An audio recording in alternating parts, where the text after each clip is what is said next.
The trial of Donna Adelson, it is coming up later this year. We just recently learned that the hitman who went and took out Dan Markell is planning on testifying against her in the case. Joining me to discuss, Shavaun Scott, psychotherapist and author, as we start to dive deeper into Donna Adelson and the psychology of who this woman is. I think we're learning about a very narcissistic mother, a very controlling narcissistic mother, and they're interesting folks when it comes down to it. The control that they can exert over their adult children is kind of shocking sometimes, and sometimes people just get away and they're like, I don't want any more of this. But clearly, I think the Adelson family stayed pretty tied together for the most part, even into adulthood.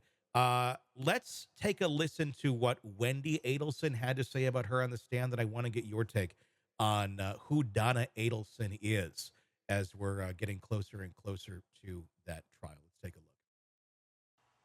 It reads, however, the rest of your life and consequently Dad's, mine, and yes, even Charlie's will be affected by how well you can perform/act before July 31st.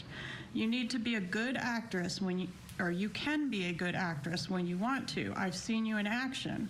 You need to put on the performance of your life. Jibbers hasn't beaten the Adelson family yet. Who's Jibbers? Jibbers, she's referring to Danny. So in this, again, your mom is referencing how everyone's life is being affected by this relocation, including your brother, Charlie. Do you agree with that? That is what she said, yes. All right. Is your mom overprotective of you? Yes. All right. And is it fair to say she's, a little on the controlling side? I don't think she's controlling, but she's definitely overprotective. I mean, a lot of kids who are still enmeshed in, or adults who are with their parents still enmeshed in that relationship aren't going to see that controlling, side. They're going to see it more as, oh, she's just overly concerned. And I think that's Mhm. probably where they're at, or at least Wendi was at that moment in time. What's your take on Donna from what we learned about that? Because that was her letter to Wendi, or a text to Wendi, talking about what she needs to do after that murder. Just shocking. I mean, talking about incriminating, right? Hmm.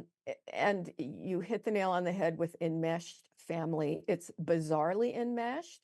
And I think it's healthier when kids are dealing with a parent like that. They move across the country, Hmm. they try to individuate and become their own selves. This almost had the sense of a crime family. Yeah. We hang together. Nobody gets us. Nobody's taking us down. Really horrendous and creepy. And it makes my skin crawl when I run into parents like that. Can you explain? I know what it is, but you're going to explain it a hell of a lot better than I can. Enmeshment with a family like this, and just kind of the dynamics of how that works. How one is kind of taking this role, one's taking that role, and everybody kind of has to play their part. Otherwise, things get kind of crazy. I think you explained that really well. Well, there you Yeah, go. it's enmeshment.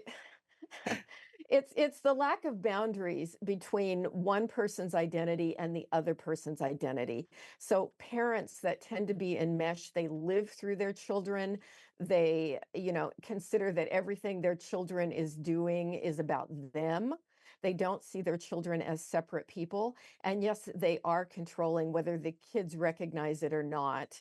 There's everything the parent does, there's a strategy, and they use their kids to meet their own needs rather than seeing that, hey, my kid is an individual. I gave birth Mhm. to them. But that's, after they're 18, they're living their own life. And in enmeshed families, there's just this sense it's really icky, and this ongoing sense of there's this incredible unity that one affects the other all the time because in grad school I remember them saying an enmeshed family is where someone sneezes in the room and everybody jumps forward to react with a tissue. Mhm. It's just like this over responsiveness to each other.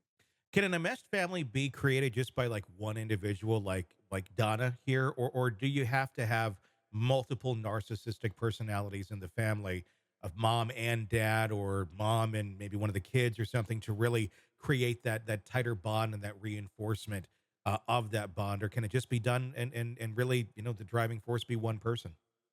I'm not anti-mom by any means, Mhm. but when I see these kind of families, it usually is a very dominating, narcissistic, strong-willed, controlling mother who seems to set the tone for the family like that.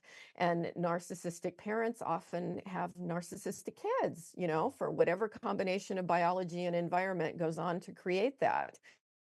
But it's sort of bizarre, and I'm almost laughing because I'm seeing faces as we talk about this, of the power some moms have to create this. And if you have a very passive dad, they just sort of hand the power over to her and go right along with it.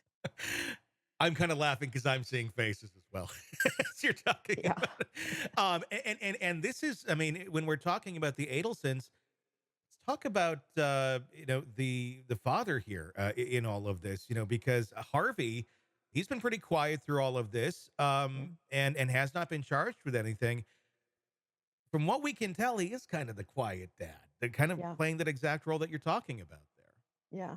Yeah, that's what I typically see. In fact, I can't think of an enmeshed family where I have not seen that. Passive dad, dominating narcissistic mom.